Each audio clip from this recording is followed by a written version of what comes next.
ഒരു ഷഡ്ഡിയും പ്രായമായിട്ടുണ്ട് ഞാൻ നാളെ വരട്ടെ, ഈ പറയുന്നവരെല്ലാം കുറ്റപ്പെടുത്തും, എല്ലാവരും തെറി വിളിക്കും. ഇവൻ എന്ത് കാണിക്കുന്നത്? അപ്പൊ ആരും പറയത്തില്ല അവന്റെ വസ്ത്രധാരണമല്ലേ, അവന്റെ അവകാശമല്ലേ, അവൻ ഇട്ടോട്ടെ. എന്താ പറയാത്തെ? നമ്മുടെ നാട്ടില് ഈ തെങ്ങി കയറാൻ പോണവര്, റബ്ബർ വെട്ടാൻ പോണവര്, കൺസ്ട്രക്ഷൻ പണിക്ക് പോണവര്, അവരൊരു ഫുള്ളി കവർ ചെയ്തല്ലല്ലോ വസ്ത്രം ധരിക്കുന്നത്. അപ്പൊ അത് കാണുമ്പോൾ നമുക്കൊന്നും തോന്നാറില്ല. നമുക്ക് അപ്പൊ അത് കാണുമ്പോൾ ഇതെന്താ ഇവരിങ്ങനെ തുണിയില്ലാതെ നടക്കണം നമുക്ക് തോന്നാറില്ല. പെണ്ണുങ്ങളുടെ ശരീരം കാണുമ്പോഴാണ് നമുക്ക് ഈ പ്രശ്നം വരണത്. സാരമില്ല, നമുക്ക് ഈ ഒരു ചിന്താഗതിയിൽ നിന്ന് മാറാൻ ഒരു മാർഗമുണ്ട്. അടുത്ത തവണ വസ്ത്രത്തിന്റെ അളവ് കുറഞ്ഞൊരു സ്ത്രീയുടെ ഇമേജോ എന്തെങ്കിലും കാണുമ്പോൾ നമ്മൾ മനസ്സിൽ 3 വട്ടം ഉറക്കെ പറയണം, അതൊരു മനുഷ്യ ശരീരമാണ്, അതൊരു മനുഷ്യ ശരീരമാണ്, അതൊരു മനുഷ്യ ശരീരമാണ്. ഇത് തുടർച്ചയായി ഒരു 5 മാസത്തോളം പറയുമ്പോൾ നമുക്ക് ആദ്യമേ ഒരു മാറ്റമൊന്നും പ്രതീക്ഷിക്കാൻ പറ്റൂല. പക്ഷെ പെട്ടെന്ന് ഒരു ദിവസം നമുക്കൊരു പെൺകൊച്ച് അധികം കുറഞ്ഞൊരു ഡ്രസ്സ് ഇട്ടോണ്ട് പോകുമ്പോഴത്തേക്ക് നമുക്ക് പെട്ടെന്ന് ഇതൊരു സാധാരണ ഒരു കൊച്ചല്ലേ, ഇതിനകത്ത് ഇപ്പൊ എന്തോ ഇരിക്കണം, ആ കൊച്ചിന് ഇഷ്ടമുള്ള ഇട്ട് ഞാൻ എന്തിനാടെ വലിയവരുടെയും തുണിയുടെ കാര്യം അന്വേഷിക്കാൻ പോണം, ഞാൻ എന്തോന്നിടണമെന്ന് മാത്രം ആലോചിച്ച പോരെ എന്ന് നമുക്ക് തോന്നിയാ നമ്മൾ രക്ഷപ്പെട്ടു. പെണ്ണൊരു മാർക്കറ്റിംഗ് ഒക്കെ ആയിട്ട് അവിടെ കാണിച്ചിരിക്കുന്നത്. അപ്പൊ ഈ പെണ്ണിനെ മാക്സിമം തുണി ഊരിപ്പിച്ചാലാണ് അവിടേക്ക് ആള് കൂടുന്നത്. അവിടെ ആള് കൂടുന്നേ, അങ്ങനെ അവരെ ഉപദ്രവിക്കുന്നതൊക്കെ നമ്മുടെ നാട്ടിലാണ് കൂടുതലും. കാരണം പുറത്തോട്ടൊന്നും അങ്ങനെ വലിയ കുഴപ്പം ആൾക്കാർക്കില്ല. ഇതിനു വേണ്ടിട്ട് ഈ പെണ്ണിന്റെ തലയിലേക്ക് അടിച്ചു കയറ്റി കൊടുത്തിട്ട് നീ തുണി കൊടുത്ത് നടക്കുന്നത് നിന്റെ സ്വാതന്ത്ര്യത്തെ ഹനിക്കലാണ്. നമ്മളെ പോലെ കുറച്ചുപേർ ഇങ്ങനെ ഇരുന്ന് അവളോട് പറഞ്ഞു കൊടുക്കുകയാണ്, എടി നീ തുണി ഉടുക്കണം, നീ തുണി ഉടുക്കണ്ട എന്ന് പറയുമ്പോഴാണ് അത് അവൾക്ക് തലച്ചോറില്ലേ. അവൾക്കും തലച്ചോറും കിഡ്നി ലിവറൊക്കെ കൊടുത്ത് തന്നെ ദൈവം വിട്ടിരിക്കണം. അവൾക്ക് അവളുടെ തീരുമാനങ്ങൾ എടുക്കാനുള്ള സ്വാതന്ത്ര്യം ഉണ്ട്. നമ്മൾ അതിനകത്ത് ഇടപെടുമ്പോഴാണ് പ്രശ്നമാണ്. അവളുടെ ശരീരം അവൾക്ക് വേണ്ടപ്പെട്ടവരെ മാത്രം കാണിക്കലാണ് യഥാർത്ഥത്തിൽ അവളുടെ ശരീര കോൺഫിഡൻസ്. അവളുടെ ശരീരം അവൾക്ക് വേണ്ടപ്പെട്ടവരെ പെടാത്തവരെ ഒക്കെ ആരെങ്കിലും ഒക്കെ കാണിക്കട്ടെ. നമുക്ക് എന്തോന്നടേ, നമ്മുടെ കഞ്ഞി പാറ്റയുടെ പെണ്ണ് വരണില്ലല്ലോ. പിന്നെ ഈ ഒരു റീലിൽ നമ്മൾ 2 വ്യക്തികളെ കണ്ടു, ഒരു സ്ത്രീയെ കണ്ടു, ഒരു പുരുഷനെ കണ്ടു. ആ ഒരു പുരുഷ മാന്യദ്ദേഹത്തെ നമ്മൾ പല ആവർത്തി സോഷ്യൽ മീഡിയയിൽ കണ്ടിട്ടുണ്ട്. ശ്രദ്ധ പിടിച്ചു പറ്റാൻ വേണ്ടി കുറേയധികം ഒക്കെ വിളിച്ചു പറഞ്ഞ് ആളാവാനായിട്ട് നടക്കുന്ന ഒരു ഫ്രസ്ട്രേറ്റഡ് ആയിട്ടുള്ള ഒരാളെ അനുസ്മരിപ്പിക്കുന്ന രീതിയിലേക്കുള്ള ഒരു മിടുക്കൻ അദ്ദേഹമാണ്. അയാൾ പറയുന്ന കാര്യത്തെ നമുക്ക് കംപ്ലീറ്റ്ലി നിരാകരിക്കാം, എന്നാലും അതിനകത്ത് ചില എലമെൻറ്റുകൾ ഞാനൊന്ന് എടുക്കുകയാണ്. എന്നാൽ ഈ ഒരു ആളുടെ പരാമർശത്തോട് പ്രതികരിച്ച ആ ഒരു സ്ത്രീ, അദ്ദേഹം പറഞ്ഞ കാര്യങ്ങൾ നമുക്ക് പൂർണ്ണമായിട്ട് വിലക്കെടുക്കാനായിട്ട് സാധിക്കുമോ? ഒരു 5-6 വർഷം മുൻപ് ഞാനും ഇത്തരത്തിലൊരു വീഡിയോ കാണുകയാണെന്നുണ്ടെങ്കിൽ അദ്ദേഹത്തെ പോലെ തന്നെ പ്രതികരിച്ചിരുന്നു. എനിക്കും സമാനമായിട്ടുള്ള ചിന്തകളൊക്കെ ആയിരുന്നു. എന്നാൽ 2026 വരുന്ന സമയത്ത് നമ്മുടെ സമീപനത്തിലൊക്കെ കാര്യമായിട്ടുള്ള മാറ്റങ്ങൾ കൊണ്ടുവരണം. 2020-ലോ 2021-ലോ ഒക്കെ നമ്മൾ പറഞ്ഞുകൊണ്ടിരുന്ന രീതിയിലേക്ക് ഈ ഒരു കാര്യങ്ങൾ ഇപ്പോഴും നമ്മൾ സമീപിച്ചു കഴിഞ്ഞാൽ അതിന് കുറച്ച് നെഗറ്റീവായിട്ടുള്ള വശങ്ങളുണ്ട്. ആ ഒരു നെഗറ്റിവിറ്റി നമ്മളിങ്ങനെ നേരിട്ട് കണ്ടുകൊണ്ടിരിക്കുന്ന ഒരു അവസരത്തിൽ ഇതിനെതിരെയും കൂടെ ചില കാര്യങ്ങൾ പറയേണ്ടതുണ്ട്. എൻ്റെ എല്ലാ പ്രിയപ്പെട്ട പ്രേക്ഷകർക്കും ഇന്നത്തെ വീഡിയോയിലേക്ക് സ്വാഗതം. ഇന്ന് നമുക്ക് വളരെ ഡിഫിക്കൽട്ടായിട്ടുള്ള ഒരു കാര്യത്തെക്കുറിച്ചിട്ട് സംസാരിക്കേണ്ടതുണ്ട്. ഇതൊരു ജനപ്രിയ വിഷയമൊന്നുമല്ല, അത്ര സുഖമുള്ള ഒരു ടോപ്പിക്കുമല്ല, പക്ഷേ വളരെ ഇമ്പോർട്ടൻ്റ് ആയിട്ടുള്ള ഒരു ടോപ്പിക്കാണെന്ന് ഞാൻ വിചാരിക്കുന്നു. നിങ്ങൾക്ക് ഈ വീഡിയോ ഇഷ്ടപ്പെടുകയാണെന്നുണ്ടെങ്കിൽ എൻ്റെ പോയിന്റുകളിൽ എന്തെങ്കിലും പോയിന്റുകൾ ഉണ്ടെന്ന് തോന്നുകയാണെന്നുണ്ടെങ്കിൽ മറ്റുള്ള ആളുകളിലേക്ക് പങ്കുവയ്ക്കുക. ഈ വീഡിയോ സ്ത്രീകൾക്ക് എതിരല്ല, സ്ത്രീകളുടെ അവകാശങ്ങൾക്ക് എതിരല്ല, സ്വാതന്ത്ര്യത്തിനോ ഫാഷനോ വ്യക്തിപരമായിട്ടുള്ള തെരഞ്ഞെടുപ്പുകൾക്കോ എതിരല്ല. ഈ വീഡിയോയിലൂടെ ഞാൻ സംസാരിക്കുന്നത് കൂടുതൽ ആഴത്തിലുള്ള മറ്റൊന്നിനെ കുറിച്ചിട്ടാണ്. സ്ത്രീ ശാക്തീകരണം, വിമൻ എംപവർമെൻറ്റ് ഇന്ന് പലയിടങ്ങളിലും എങ്ങനെ നിശബ്ദമായി മാറ്റി എഴുതപ്പെടുന്നു എന്നതിനെക്കുറിച്ചിട്ടാണ് ഇന്നത്തെ വീഡിയോയിൽ ഞാൻ സംസാരിക്കുന്നത്. സ്ത്രീകളല്ല ഇത് പലപ്പോഴും സംഭവിക്കുന്നത്, മറിച്ച് വിപണികൾ, അൽഗരിതങ്ങൾ, ശ്രദ്ധ നേടാൻ വേണ്ടിയുള്ള മത്സരങ്ങൾ, അറ്റൻഷൻ എക്കണോമിക്സ്, ഉപഭോക്തൃ സംസ്കാരം എന്നിവയാണ് ഈ ഒരു പുനർനിർവചനത്തിൽ വളരെ പ്രധാനപ്പെട്ട പങ്ക് വഹിക്കുന്ന ചില ഘടകങ്ങൾ. ഇതുകൊണ്ടൊക്കെ നമുക്ക് ചിലത് നഷ്ടപ്പെടുന്നുണ്ട്, ചില ചിന്താരീതികളെയൊക്കെ നമ്മൾ അപ്പാടെ ക്യാൻസൽ ചെയ്യുന്നുണ്ട്. മനുഷ്യ മനഃശാസ്ത്രത്തെക്കുറിച്ചിട്ട് നമ്മൾ കൂടുതലായിട്ട് പരിഗണിക്കുന്നില്ല, മനുഷ്യ ജീവശാസ്ത്രത്തെക്കുറിച്ചിട്ട് നമ്മൾ കൂടുതലായിട്ട് പരിഗണിക്കുന്നില്ല. കൂടാതെ മനുഷ്യൻ്റെ അന്തസ്സിനെക്കുറിച്ചിട്ടും സ്ത്രീകളുടെയും പുരുഷന്മാരുടെയും ആ ഒരു നിലനിൽപ്പിനെക്കുറിച്ചിട്ടും ഒന്നും നമ്മൾ പരിഗണിക്കുന്നില്ല. അതുകൊണ്ട് പ്രതികരിക്കുന്നതിന് മുൻപ്, വിധിക്കുന്നതിന് മുൻപ്, ഉദ്ദേശശുദ്ധിയെ സംശയിക്കുന്നതിന് മുൻപ് മുഴുവനായിട്ട് ശ്രദ്ധിച്ച് കേൾക്കേണ്ടതുണ്ട്. നമുക്ക് അല്പനേരം പുറകോട്ട് ചിന്തിക്കാം. യഥാർത്ഥത്തിൽ സ്ത്രീ ശാക്തീകരണം കൊണ്ട് അർത്ഥമാക്കിയിരുന്നത് എന്താണ്? വിദ്യാഭ്യാസത്തിനുള്ള അവസരം, സാമ്പത്തിക സ്വാതന്ത്ര്യം, അക്രമങ്ങളിൽ നിന്നുള്ള സംരക്ഷണം, നിയമപരമായിട്ടുള്ള തുല്യത, പ്രത്യുൽപാദന അവകാശങ്ങൾ, രാഷ്ട്രീയ പങ്കാളിത്തം, സ്വന്തം ജീവിത പങ്കാളിയെ തിരഞ്ഞെടുക്കാനായിട്ടുള്ള അവകാശം. ഇതൊക്കെ വിലക്കുകൾ നീക്കം ചെയ്യുന്നതിനെ കുറിച്ചിട്ടായിരുന്നു, പുതിയ പ്രതീക്ഷകൾ നൽകുന്ന രീതിയിലേക്കുള്ളതായിരുന്നു. അല്ല എന്ന് പറയാനുള്ള കരുത്ത്, ഇറങ്ങി നടക്കാനായിട്ടുള്ള കരുത്ത്, ഭയമില്ലാതെ ജീവിക്കാനായിട്ടുള്ള കരുത്ത്. എന്നാൽ പതുക്കെ വളരെ പതുക്കെ ഒരു പുതിയ നിർവചനം ഇതിലേക്ക് കടന്നുകൂടുന്നുണ്ട്. ഇന്ന് ശാക്തീകരണം പലപ്പോഴും പ്രകടമാക്കപ്പെടുന്നത് ഇവയിലൂടെയൊക്കെയാണ്.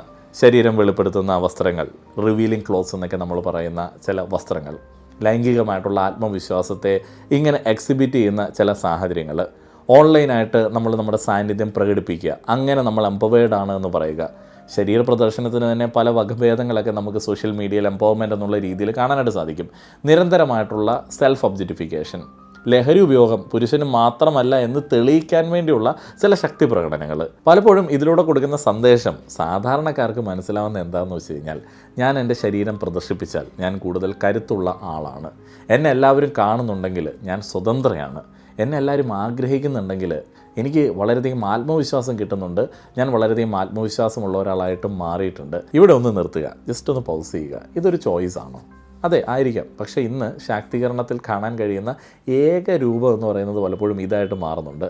അങ്ങനെയായിട്ട് മാറിക്കൊണ്ടിരിക്കുകയാണ്. ശാക്തീകരണം എന്നത് മറ്റുള്ളവർ കാണേണ്ട ഒന്നായി മാറുമ്പോൾ അത് പതുക്കെ ഒരു പ്രകടനം, പെർഫോമൻസ് ആയിട്ട് മാത്രം മാറുന്നുണ്ട്. നമുക്ക് വളരെ സത്യസന്ധമായിട്ട് ചിന്തിക്കാം, ഇവർ ഈ പ്രഖ്യാപനങ്ങൾ, ശക്തി പ്രകടനങ്ങളൊക്കെ നടത്തുന്ന സോഷ്യൽ മീഡിയ പ്ലാറ്റ്ഫോമുകൾ എങ്ങനെയാണ് വർക്ക് ചെയ്യുന്നത്? ഈ പ്ലാറ്റ്ഫോമുകൾ അറിവിനെയോ അല്ലെങ്കിൽ ആശയത്തെയോ അല്ലെങ്കിൽ ആളുകൾ എന്തെങ്കിലും പുതിയ കാര്യങ്ങൾ മനസ്സിലാക്കാനായിട്ട് ഉതകുന്ന തരത്തിലേക്കുള്ള ചർച്ചയൊക്കെയാണോ പ്രൊമോട്ട് ചെയ്യുന്നത്? അല്ല, അവർ പ്രതിഫലം കൊടുക്കുന്നത് ഏറ്റവും കൂടുതൽ ശ്രദ്ധ കിട്ടുന്നതിനാണ്. ഏറ്റവും കൂടുതൽ ശരീര പ്രദർശനങ്ങളൊക്കെ നടത്തുന്നതിനായിരിക്കും കൂടുതൽ ശ്രദ്ധ കിട്ടുന്നത്. സെൻസേഷണലായിട്ടുള്ള കാര്യങ്ങൾക്കാണ്, വിവാദങ്ങൾക്ക്, കോൺട്രവേഴ്സികൾക്കാണ്. സോഷ്യൽ മീഡിയയിൽ ഈ എംപവേർഡ് ആയി എന്ന് പ്രകടിപ്പിക്കുന്ന സമയത്ത്, ഈ ഒരു പെർഫോമൻസ് നടത്തുന്ന സമയത്ത് വ്യക്തിക്ക് കാര്യമായിട്ടുള്ള ഒരു ഗുണവും കിട്ടുന്നില്ല. ഫാഷൻ വ്യവസായങ്ങൾ അപകർഷതാബോധത്തിൽ നിന്ന് വലിയ ലാഭമൊക്കെ കൊയ്യുന്നുണ്ട്. ഇൻഫ്ലുവൻസർ സംസ്കാരം ഈ താരതമ്യങ്ങളിൽ നിന്ന് വലിയ ലാഭം ഉണ്ടാക്കുന്നുണ്ട്. കുറേയധികം ആളുകൾ ഇൻഫ്ലുവൻസേഴ്സ് ആയിട്ട് മാറുന്നുണ്ട്. അൽഗരിതങ്ങൾ ഇങ്ങനെ പ്രവർത്തിക്കുന്നത് ചിന്തകൾക്ക് വേണ്ടിയല്ല, മറിച്ച് ഇങ്ങനെ ഉത്തേജനങ്ങൾക്ക് വേണ്ടിയാണ്. റോസൽ എന്ന് നമ്മൾ പറയുന്ന കാര്യങ്ങൾക്ക് വേണ്ടിയാണ്. അത് പല ഡോപ്പമിൻ ഹിറ്റ് പോലുള്ള പല കാര്യങ്ങളും ഇങ്ങനെ തന്ന് അതിനുതകുന്ന രീതിയിലേക്കുള്ള വ്യക്തി പ്രകടനങ്ങളെ മാത്രമേ അത് അംഗീകരിക്കത്തുള്ളൂ.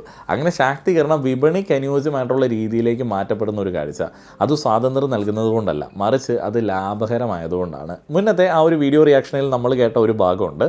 ആധുനിക ആഖ്യാനങ്ങൾ പലപ്പോഴും പറയുന്നത് അങ്ങനെയാണ്, സ്ത്രീയുടെ ശരീരം വെറും ഒരു മനുഷ്യ ശരീരം മാത്രമാണ്. പുരുഷന്മാർ അതിനെ വളരെയധികം നോർമലായിട്ട് നോക്കിക്കാണണം.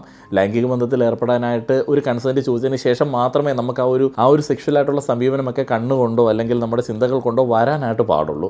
പക്ഷേ ജൈവശാസ്ത്രപരമായിട്ടും മനഃശാസ്ത്രപരമായിട്ടും അത് അപൂർണമാണ്. മനുഷ്യൻ യന്ത്രങ്ങളൊന്നും അല്ലല്ലോ. ലൈംഗിക ആകർഷണം എന്ന് പറയുന്നത് പഠിപ്പിക്കുന്നതുമല്ല, അത് ജന്മന ഉള്ളതാണ്. പരിണാമം, ഹോർമോണുകൾ, നമ്മുടെ ബ്രെയിനിലെ ചില സംഗതികൾ, ഇതൊന്നും മോശം പെരുമാറ്റത്തിനുള്ള ന്യായീകരണങ്ങളൊന്നുമല്ല. പക്ഷേ അവ യാഥാർത്ഥ്യങ്ങളാണ്. ഇവിടെയാണ് സമൂഹത്തിന് തെറ്റുപറ്റുന്നത്. നിയന്ത്രണം, ബഹുമാനം, ഉത്തരവാദിത്തം എന്നിവ പഠിപ്പിക്കുന്നതിന് പകരം നമ്മൾ നിഷേധം, ഡിനയൽ പഠിപ്പിക്കുകയാണ്. നിഷേധം ആശയക്കുഴപ്പം ഉണ്ടാക്കുന്ന ഒരു സംഗതിയാണ്. ആശയക്കുഴപ്പം അടിച്ചമർത്തലുകൾക്ക് കാരണമാവുകയും ചെയ്യും. അടിച്ചമർത്തപ്പെട്ട മാനസിക വികാരങ്ങളാണ് പലപ്പോഴും അനാരോഗ്യകരമായിട്ടുള്ള രീതിയിൽ ഇങ്ങനെ പൊട്ടിത്തെറിക്കുന്നത്. മനുഷ്യൻ്റെ ഈ സഹജ വാസനകളെ, ഒരു എക്സാമ്പിൾ പറഞ്ഞു കഴിഞ്ഞാൽ പുരുഷന്മാരുടെ സ്ത്രീ ശരീരങ്ങളോടുള്ള അഭിനിവേശങ്ങളെയൊക്കെ നമ്മളിങ്ങനെ അംഗീകരിക്കുന്നത് ഉപദ്രവങ്ങളെ ന്യായീകരിക്കുന്ന ഒരു രീതിയിലൊന്നുമല്ല. ഉപദ്രവങ്ങളെ ന്യായീകരിക്കലല്ല, പക്ഷേ സഹജവാസനകളെ നിഷേധിക്കുന്നത് സത്യസന്ധമായിട്ടുള്ള വിദ്യാഭ്യാസത്തെ തടയുന്ന ഒരു രീതിയാണ്. മനുഷ്യ പ്രകൃതിയെക്കുറിച്ചിട്ട് കള്ളം പറയുന്ന ഒരു സമൂഹത്തിന് ലിംഗഭേദങ്ങൾക്കിടയിൽ ആരോഗ്യകരമായിട്ടുള്ള ബന്ധമൊന്നും കെട്ടിപ്പടുക്കാനായിട്ട് കഴിയത്തില്ല. അങ്ങനെയുള്ള എറോസൽസൊക്കെ ഉണ്ടാവുമെന്നും അപ്പോൾ ആ രീതിയിൽ നമ്മൾ സാഹചര്യത്തിനനുസരിച്ചിട്ട് പെരുമാറണം എന്നുള്ളതൊക്കെ നമ്മൾ ഈ ഒരു കൂട്ടത്തിൽ പറയേണ്ടതാണ്. ഈ ഒരു കാലഘട്ടത്തിൽ ഒരു പ്രധാനപ്പെട്ട വൈരുദ്ധ്യം നിങ്ങളുടെ മുൻപിലേക്ക്, നിങ്ങളുടെ ശ്രദ്ധയിലേക്ക് ഞാൻ പെടുത്തുകയാണ്. പലപ്പോഴും ഇപ്പോഴുള്ള യങ്സ്റ്റേഴ്സിനെയും ടീനേജേഴ്സിനെയും എസ്പെഷ്യലി പെൺകുട്ടികളെ, സ്ത്രീകളെ കൂടുതലായിട്ട് പ്രോത്സാഹിപ്പിക്കുന്ന എന്തിനു വേണ്ടിയാണ്? ശാക്തീകരണത്തിൻ്റെ ഭാഗമായിട്ട് വസ്ത്രങ്ങളൊക്കെ നിങ്ങൾ ഇഷ്ടമുള്ള രീതിയിൽ ധരിക്കുക. അപ്പോൾ ശരീരഭാഗങ്ങൾ പ്രകടിപ്പിക്കുന്നതും അതിനോട് ഇഷ്ടം പ്രകടിപ്പിക്കുന്നതും ഒക്കെ ഒരു സ്വാതന്ത്ര്യമായിട്ട് നോക്കിക്കാണുക. എന്നാൽ അതേസമയം പുരുഷന്മാരോട് ആവശ്യപ്പെടുന്നത് എന്താണ്? അവരോട് ഇങ്ങനെ സ്ട്രിക്റ്റായിട്ട് നമ്മൾ ആവശ്യപ്പെടുകയാണ്, ലൈംഗികമായിട്ടുള്ള യാതൊരു പ്രതികരണവും ഉണ്ടാവരുത്. ജൈവികമായിട്ടുള്ള പ്രേരണകളൊക്കെ കംപ്ലീറ്റ് ഓഫ് ചെയ്ത് വെച്ചോണം. ഈ രണ്ട് സന്ദേശങ്ങൾ തമ്മിൽ കൂട്ടിമുട്ടുമ്പോൾ എന്താണ് സംഭവിക്കുന്നത്? കുറ്റബോധം, ലജ്ജ, ദേഷ്യം, നിശബ്ദത, ചേരിതിരിവ്, സംവാദങ്ങൾക്ക് പകരം വെറും ആരോപണങ്ങൾ മാത്രം ഉണ്ടാകുന്നു. പക്വതയ്ക്ക് പകരം വളരെ തീവ്രമായിട്ടുള്ള നിലപാടുകൾ ഉണ്ടാകുന്നു. ഇതാരെ സഹായിക്കുന്നൊന്നുമില്ലെന്നേ. നമ്മൾ പുരുഷന്മാരോട് വളരെ മാന്യമായിട്ട് ഇടപെടാൻ പറയുന്നതിനോടൊപ്പം തന്നെ നമ്മൾ എല്ലാ കാര്യങ്ങളും കൂടെ പരിഗണിച്ചിട്ടുള്ള ഒരു രീതിയിലേക്ക് കാര്യങ്ങൾ പുതിയ തലമുറയ്ക്ക്, ഇപ്പോഴുള്ള പെൺകുട്ടികൾക്ക്, ടീനേജേഴ്സ്, യങ്സ്റ്റേഴ്സിനൊക്കെ പറഞ്ഞു കൊടുക്കേണ്ടതുണ്ട്. കാരണം ഇത് ഒരു സെൽഫ് ഒബ്ജക്റ്റിഫിക്കേഷനിലേക്ക് കൂടുതലായിട്ട് പോകുന്നുണ്ട്. അതൊരു എംപവർമെൻ്റ് എന്നുള്ള രീതിയിലേക്ക് പ്രൊമോട്ട് ചെയ്യപ്പെടുന്നുണ്ട്. ഈ ബോഡി പോസിറ്റിവിറ്റി ഒരു ഉദാഹരണമായിട്ട് നമുക്ക് പറയാൻ പറ്റുന്നതാണ്. ബോഡി പോസിറ്റിവിറ്റി തുടങ്ങിയത് നല്ലൊരു ഉദ്ദേശത്തോടു കൂടിയാണ്, ശരീരത്തിൻ്റെ രൂപത്തെ പരിഹസിക്കുന്നത്, ബോഡി ഷെയ്മിങ് നിർത്താൻ വേണ്ടി. എന്നാൽ ഇന്ന് അത് പലപ്പോഴും വ്യാഖ്യാനം ചെയ്യപ്പെടുന്നത്, സോഷ്യൽ മീഡിയ സർക്കിളുകളൊക്കെ ഫോളോ ചെയ്ത് കഴിഞ്ഞാൽ നമുക്ക് കാണാനായിട്ട് വരുന്നത്, നിങ്ങൾ നിങ്ങളുടെ ശരീരത്തെ സ്നേഹിക്കുന്നുണ്ടെങ്കിൽ, അതിൻ്റെ ഇംപെർഫെക്ഷൻസിനെ നിങ്ങൾ ഇഷ്ടപ്പെടുന്നുണ്ടെങ്കിൽ അത് പ്രദർശിപ്പിക്കുക. ഒരു ഫോട്ടോ എടുത്ത് അപ്ലോഡ് ചെയ്യുന്ന സമയത്ത് എങ്ങനെയാണ് നിങ്ങൾ നിങ്ങളുടെ ശരീരത്തോട് സ്നേഹം പ്രകടിപ്പിക്കുന്നതാണ് എന്ന് ആളുകൾ മനസ്സിലാക്കേണ്ടത്. സ്വന്തം ശരീരം രഹസ്യമായി സ്നേഹിക്കുന്നവരുടെ കാര്യം ഈ ഒരു സമയത്ത് നമ്മൾ പരിഗണിക്കുന്നുണ്ടോ? ഇല്ല. മാന്യമായിട്ടുള്ള വസ്ത്രധാരണം, മോഡസ്റ്റി ആഗ്രഹിക്കുന്ന സ്ത്രീകളുടെ കാര്യവും നമ്മളിവിടെ പരിഗണിക്കുന്നില്ല. പ്രദർശനങ്ങൾ ആഗ്രഹിക്കാത്ത സ്ത്രീകളുടെ കാര്യമോ?